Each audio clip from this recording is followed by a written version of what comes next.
the farming upbringing. It just printed something in this head.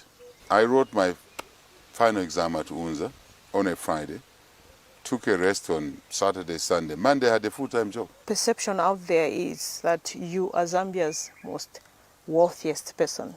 Is that true? There are lots of perceptions out there. Would you say that it's true? You're among the wealthiest people? I think we are fortunate. In our home in Wengua, as you may know, that Wengua is a historical place, politically. Check your history on the political independence struggle. That's a place where a lot of cattle were raised to fund the freedom struggle. It's in our home in Wengua.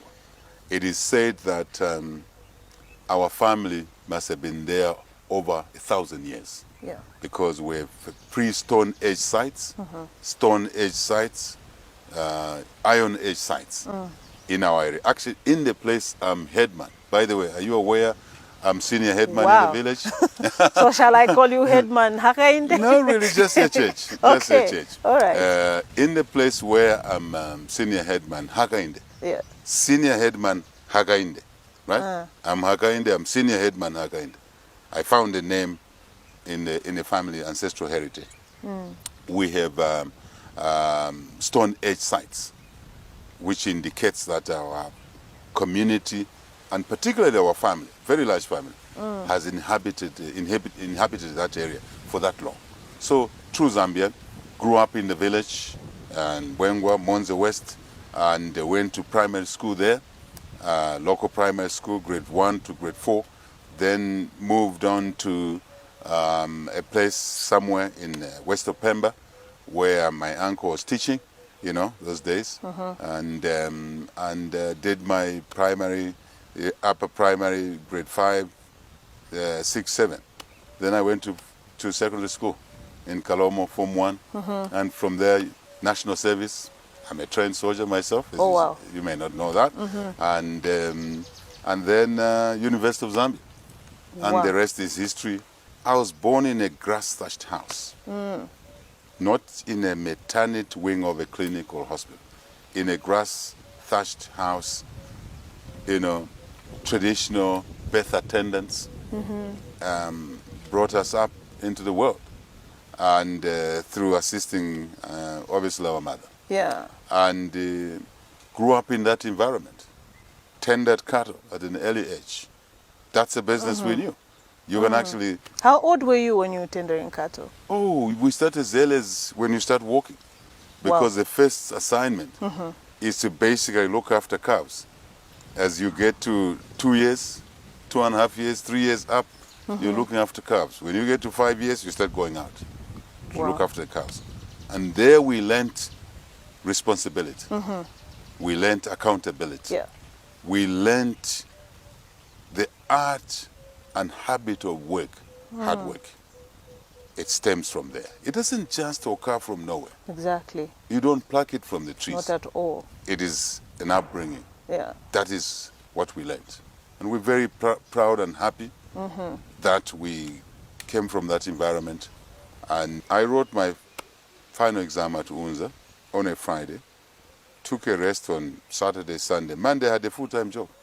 Literally, after my last exam, I had only 2 days to rest. Then I went into a job. So I started work very early. Were you hunting while you were in school? Were you jump I was on an attachment. Okay. There used to be a system that was called attachment or secondment. During second, third year, I worked for a firm called Coopers Alignment. So, and obviously based on my third year results, the employers were confident, luckily, that would graduate. Wow. So they offered me a job. Basically, I had a job. You can argue that I had a job when I was a third year student. So by the time I did my final fourth year and 2 days rest, I had a job. You know, where we come from, extended families, they're huge. They're huge. When you say huge, what are the numbers? What are we looking at? I'll give you an example. When we were 6-year-olds, we shared a meal, maybe 26 of us. Wow. Similar age group. Slightly bigger boys who were bullying us, but on average, Okay. A group is eating there, another group is eating there, and that's how it was. So Perfect. we learned it from there. Wow. Can you attribute the man that you've become now to where you're coming from? Indeed. Because you By seem and to be large. very principled, you seem to know, you know where you're going, you know what you want. You seem to be a go-getter. Other than your upbringing, do you think you would allude that to your parents? Do you have any mentor that helped you to become what you are today? Yeah, I think number one, the upbringing, Yeah. which is really God's choice. Ah, No one chooses where you are born. And that's very important for this community called Zambia to understand. No child chooses who the father and mother is. It's a decision of God through father and mother, how they met, how they loved each other. No child is responsible for that. You're brought up in there. So, but it's that community that brought you up, that molds you at that early stage. And you know that sticks in your mind. Your early engagement sticks in your mind. So yes, yeah. the upbringing. And for us, the farming upbringing. It just printed something in this head. Two, I think it's a school. Yeah. Let us be clear and fair. Added on to this best is the school, number two. Education is the best equalizer. Children are equal, born equal. They must have access to opportunity. It starts with education. Of course, I'll bring in education. Yeah. Number three, experience. What did you do after school, after college? I went to work for a professional firm, Coopers and Library. British firm, global firm. Learnt a lot. I think it's fair to acknowledge that we learnt a lot. Yeah. Discipline, hard work, deliverables, on time. And if you didn't do your work, you knew it, you did not succeed. You knew it. You were praised every 6 months in the office. And many of our colleagues didn't make it. God's will, we made it. Yeah. Actually made it quite early in life. That too is a blessing. And I say thank you to the colleagues that gave us that experience. So after which, really, then you return to your old ways. How you utilize your education, how you utilize the experience, work experience, how you utilize the business opportunities. For me, I started business at a very early age. Who inspired you to start business? I think it was, as I said, the early days. Yeah. Self-reliance. A culture of giving, not taking. Yeah. You can't give what you have not created. Exactly. So you needed to work to create. First for yourself, for your family, extended, remember I said we, extended family. Yeah, yeah. Now we're seeking public office to give our skill, our experience, our ways of doing things to the broader family called Zambia, 17 plus million people. So I think it comes from that culture. So all of these things you get later on in life eventually return you to your upbringing, which then drives you to get to certain ways of doing it. Of course, it's true that at an early stage, I got exposed to traveling. Regional, internally in the country, regionally, globally. Very, very educative. Very educative. You know? Because you may think that your mother is the best cook.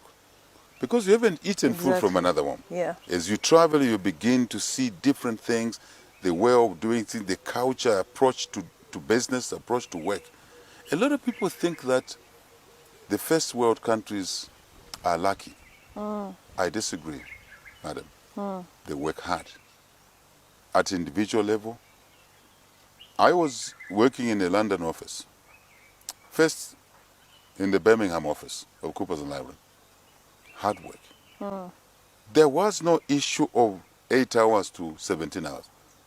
That's not how we defined work in the firm, in my business interaction. The work was defined by deliverables. deliverables on time. Like that, yeah. And then you realize that in there, out there, young people make real money because the opportunities are there. They've had education. There are opportunities in the workplace, in the business place. Governments support their people. Governments support their people. They don't work against their people. They support their people. And that's why you see a lot of success stories out there. And as I traveled around, I said, we can do it in Zambia. True. We have all the resources. We can do it. I think that's a combination of the motivation. And I must be honest with you. We Africans believe, let me be fair, many Africans believe that we must share, we must give. I do believe we must share and give. But we cannot share poverty. We have to create The value, wealth first, yeah. the wealth. Then we can distribute. Otherwise, you distribute emptiness, and we all suffer. We should not allow a country to run on that basis. Thank you. Okay. Now, talking about wealth, perception out there is that you are Zambia's most wealthiest person. Is that true? There are lots of perceptions out there. Would you say that it's true? You're among the wealthiest There is. people? I think we are fortunate. Let me answer your question this way. We are fortunate to have, first, to be alive. Life belongs to God. We're very fortunate. Many young people die before they reach the age of 5. You know the infant mortality rate. Yeah. You know deaths at birth, both the child and the mother. We're thankful to God that we're alive. Second, we had the education, opportunity, which we want to give to other children of Zambia. Because I feel for them. I see myself in them. Then That's the experience powerful. we had. Then the opportunity to do business. So I say we are fortunate in that sense. But remember I said that it's not lucky. It's hard work. It's hard work, so you for get the sure. opportunity, utilize it. Yeah. So we were able to utilize an opportunity that came our way. You may say we found it or we looked for it or it came our way. It doesn't matter. But we utilized it. So I must say thank you for that.